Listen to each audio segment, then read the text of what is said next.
Эфир абхазского телевидения продолжает русская служба новостей, в студии Алиса Шамба. Сегодня в программе. У милиции новый руководитель. Гарри Аршба назначен министром внутренних дел Абхазии.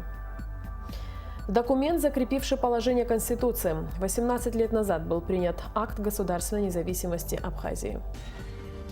На конкурсной основе специальная комиссия отбирает воспитателей для детского сада.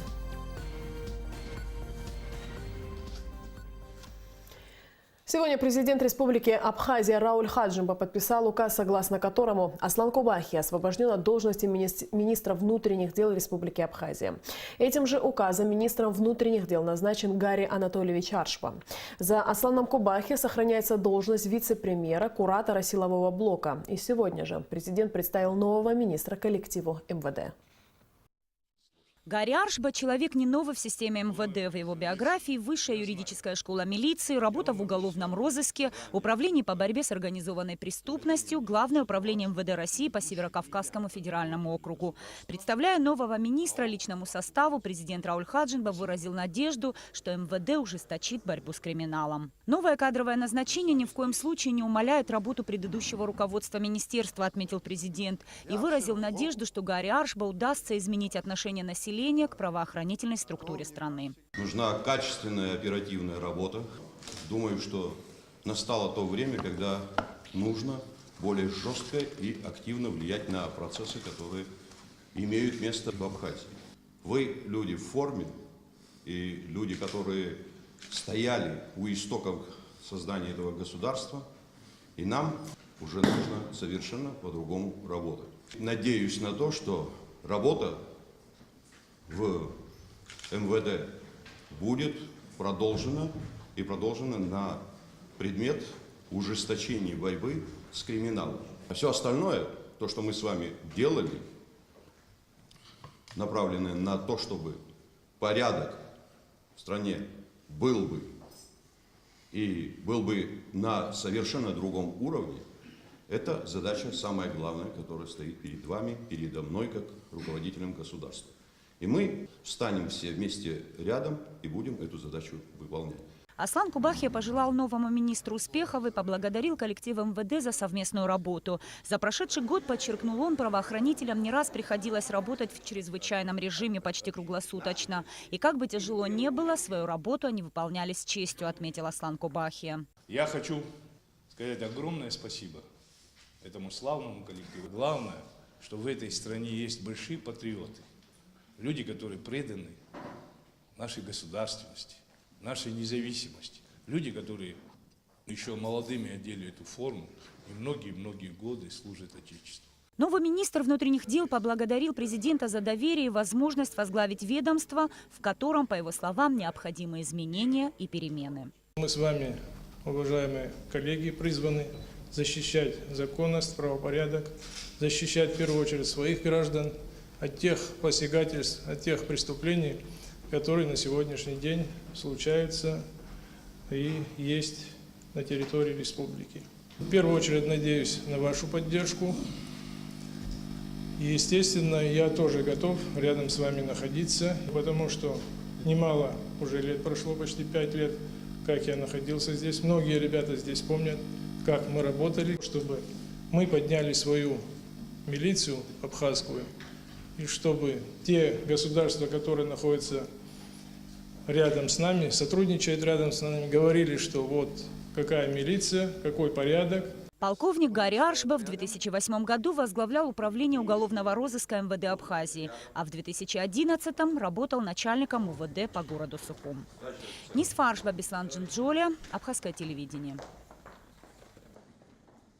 18 лет назад, 12 октября 1999 года, Народным собранием Абхазии был принят акт о государственной независимости Республики Абхазия, который закреплял положение Конституции, принятой 26 ноября 1994 года, а также результаты всенародного референдума, состоявшегося 3 октября 1999 года, на котором практически все жители республики проголосовали за суверенное демократическое правовое государство.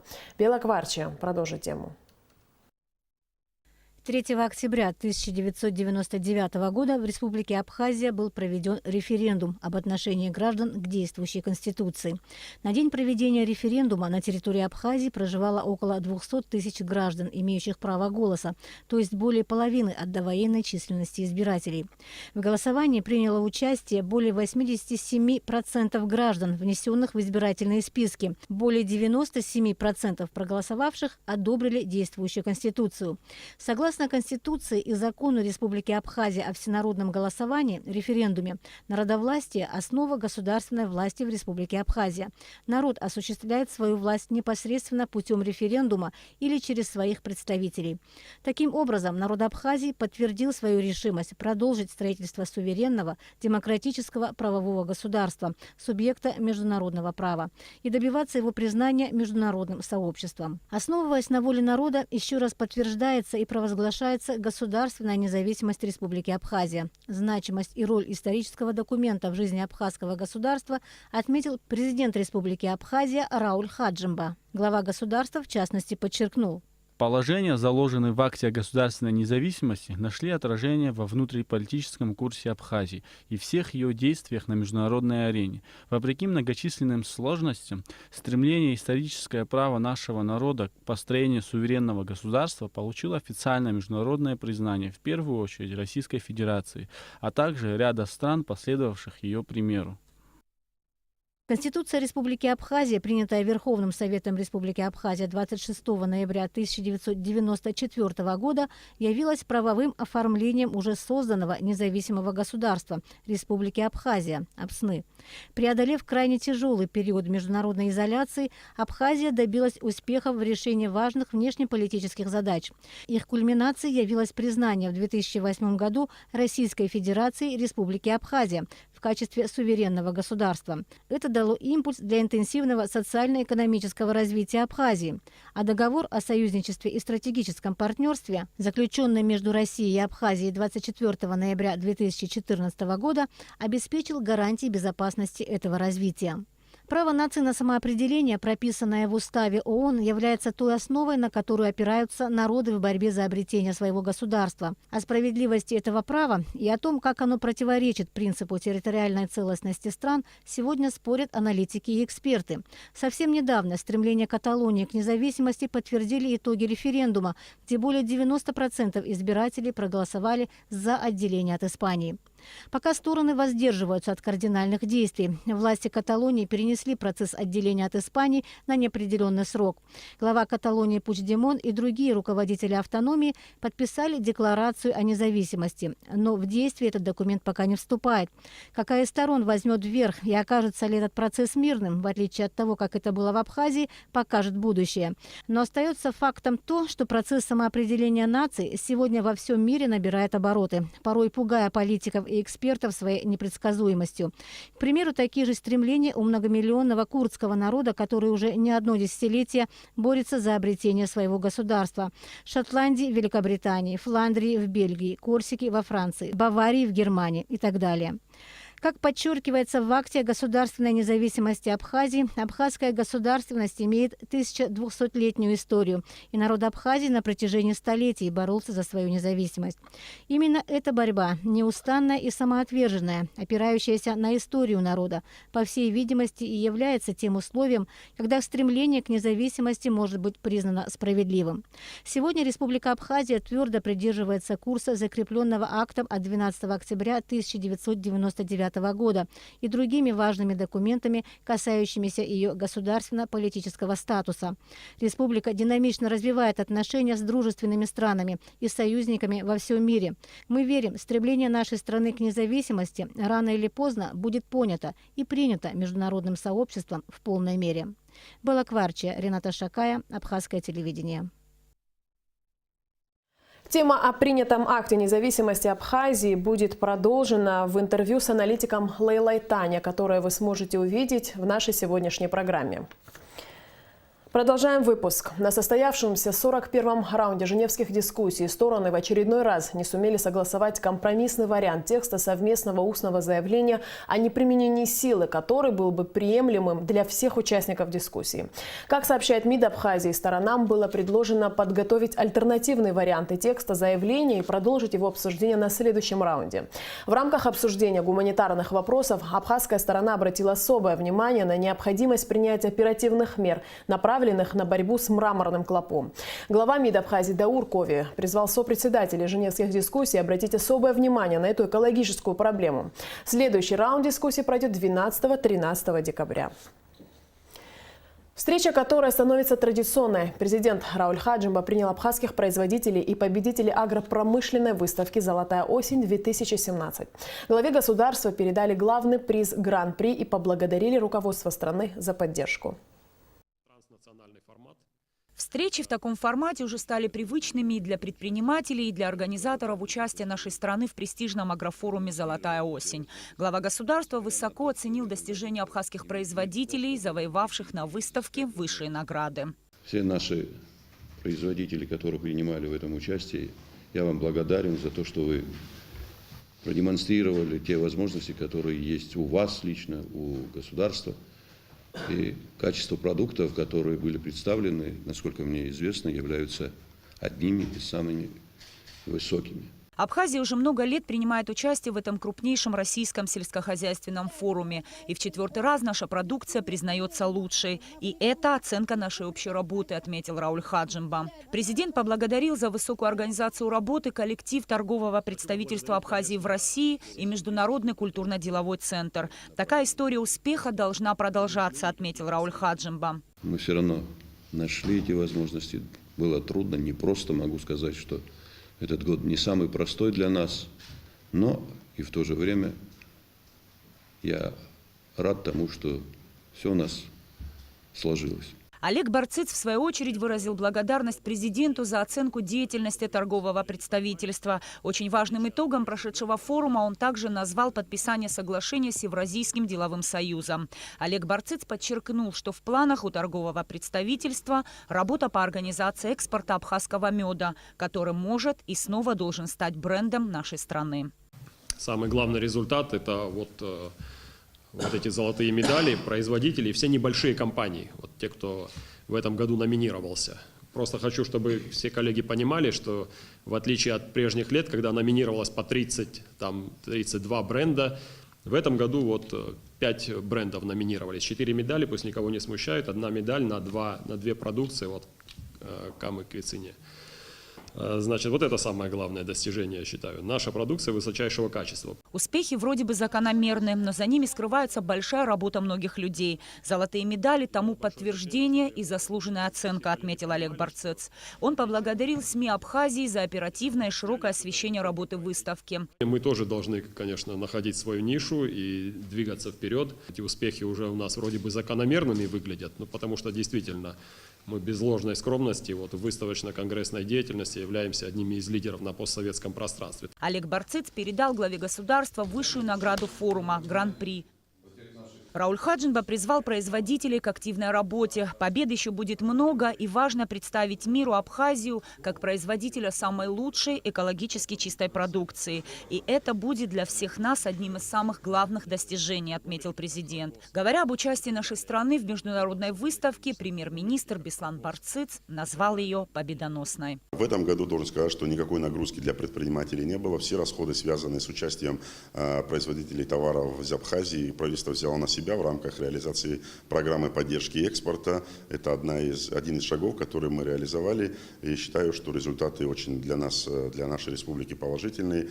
Само по себе абхазский бренд, оно произведено в Абхазии, имеет определенные уже выигрышные позиции, но нужно соответствовать этому качеству. И те товары, которые были представлены, они достаточно на хорошем уровне были презентованы и представлены, поэтому такой результат. Самое главное теперь оказать нужную поддержку этим этим предприятиям президентом дано было поручение вот те программы, которые мы реализовываем в рамках реализации поддержки сельского хозяйства и других направлений, направить на те предприятия, которые дали нам такой результат. Российский агропромышленный форум проходил в Москве с 4 по 7 октября. Наши производители получили золотые медали за всю представленную на конкурс продукцию. А это мед, аджика, асесбал 2 видов и джем. Нисфарш Басаид Агухава, Абхазское телевидение.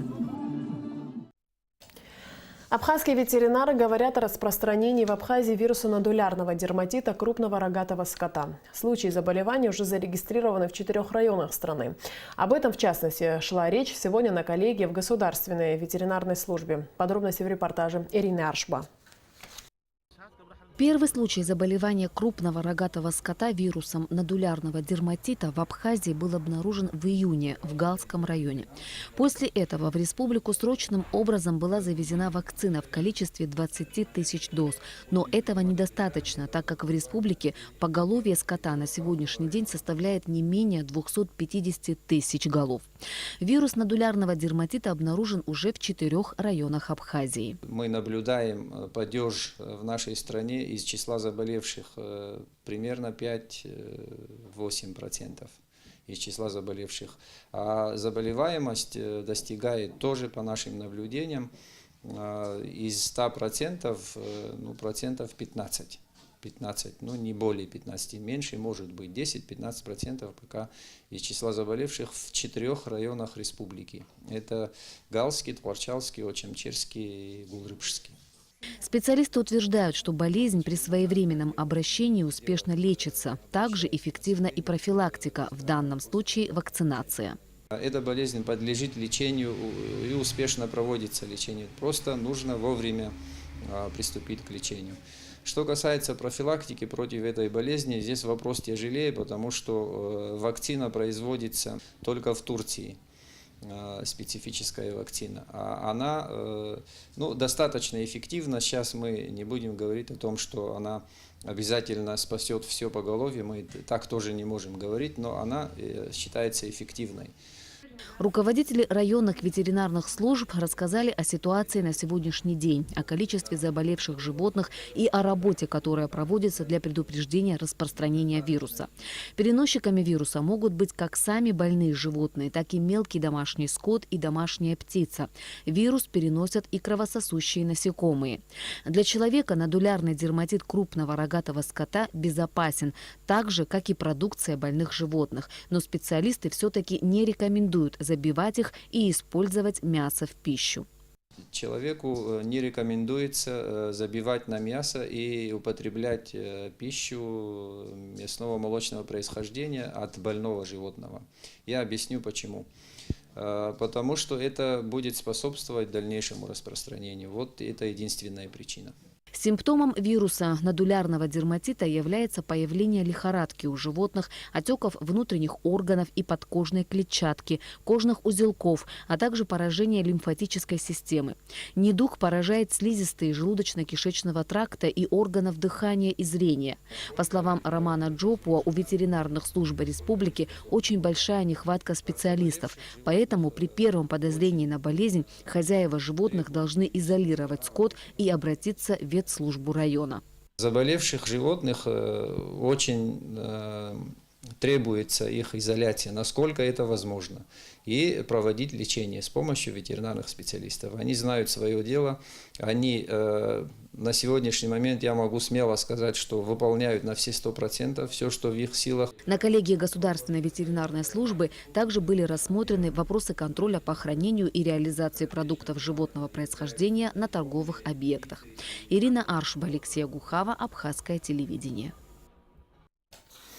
В Гулрыбском районе совсем скоро откроется новый детский сад «Сказка». Желающих устроиться на работу туда немало. В связи с этим Министерство образования республики создало специальную комиссию для отбора воспитателей на конкурсной основе. О том, как проходил отбор, расскажет Алика Трапш. Количество желающих работать в новом детском саду «Сказка» немало. Всего подано более 30 заявлений. Однако, когда стало известно о том, что прием на работу осуществляется на конкурсной основе, число желающих сократилось до 23 человек.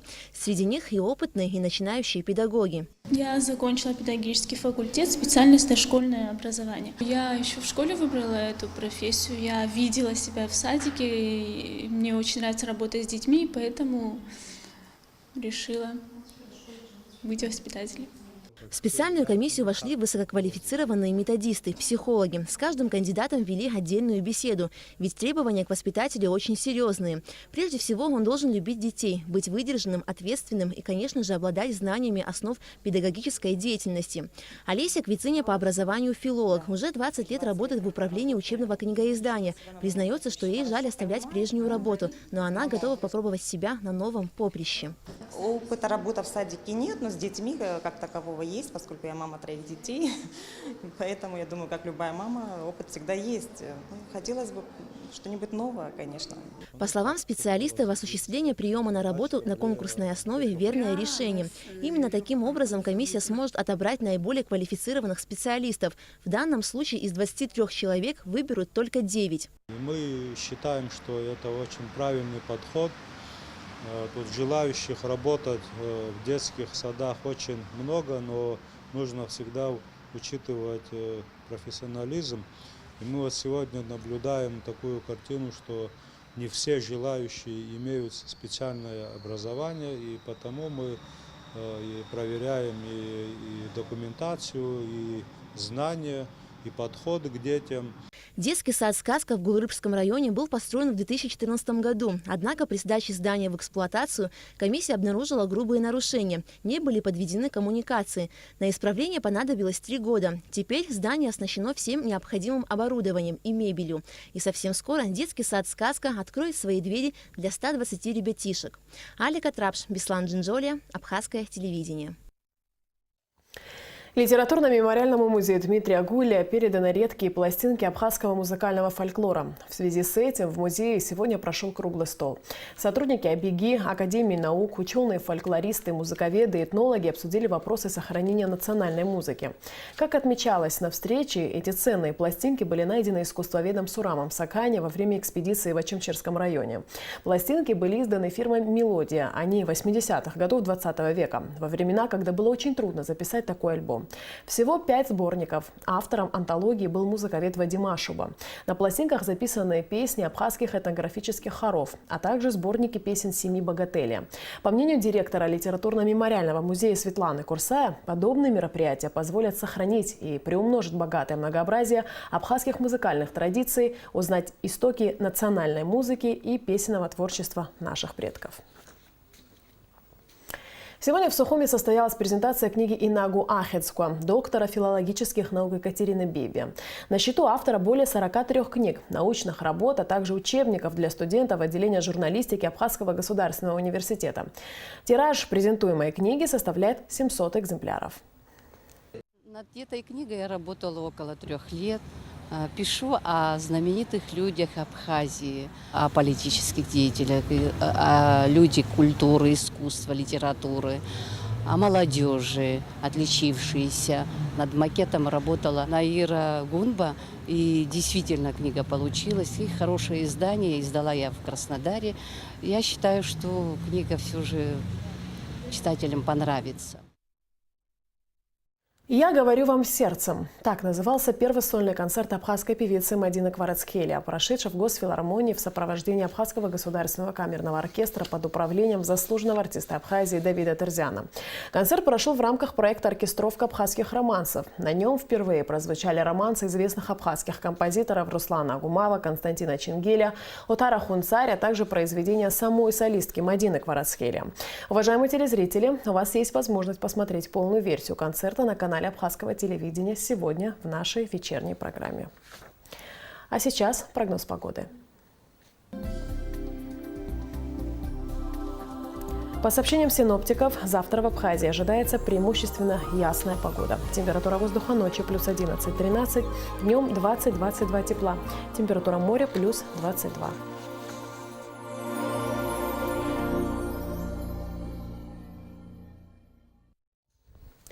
На этом наш выпуск завершен. Всего доброго и до встречи в эфире.